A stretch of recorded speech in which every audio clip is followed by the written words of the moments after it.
Hi అండి, welcome to my channel జ్యోతి మాధవి లాక్స్. అందరూ ఎలా ఉన్నారండి? బాగున్నారా? మేము కూడా చాలా బాగున్నాం. చూడండి, నేనైతే పందిరేసే పని ఉండదు కదా అని చెప్పి దొడ్డి పైన పాకిచ్చాను. ఎర్రజాజి చెట్టు అనేది, సన్నజాజి చెట్టు అయితే ఈజీగా కింద నుండే కోసేయచ్చు చెట్టు మీద పూలు. కానీ ఎర్రజాజులు అయితే అలా దొడ్డి పైన ఉంది కదా, పైకి ఎక్కి కోయాల్సి వస్తుంది అన్నమాట. చాలా ఇబ్బంది అయిపోయింది. చాలా మొగ్గలు కాసినాయండి మొన్న పడ్డ వర్షానికి. అంత మొగ్గలన్నీ కూడా చాలా వచ్చినాయి అనమాట.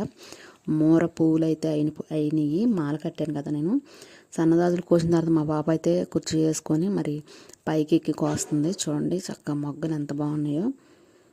చూడండి, పందిరైతే మామూలుగా అయితే పాకిచ్చాం, కానీ పూలు కోసే టయానికి తెలిసిందనమాట ఎలా కొయ్యాలా అని ఆలోచించాం. ముందైతే అట్లా అలవాటు చేసాం, పైన పాకటానికి అయితే రెడీ చేసాం చెట్టుని.